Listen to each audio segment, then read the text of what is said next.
नमस्कार प्रिय दर्शक बंधु आपण मानक आम चैनल को स्वागत।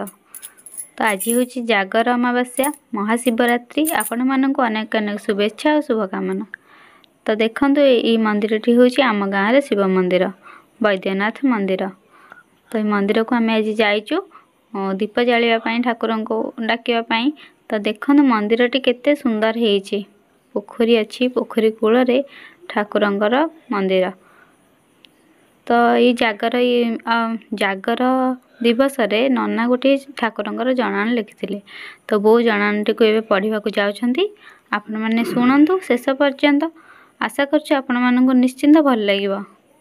तो सुनि सारला परे भल लागिले निश्चिंत लाइक कमेंट शेयर करबा को जमारे भूलिबेनी। आसंतु सुनिबा।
शरण मोर रक्षा करी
ବାବା ସିଂହ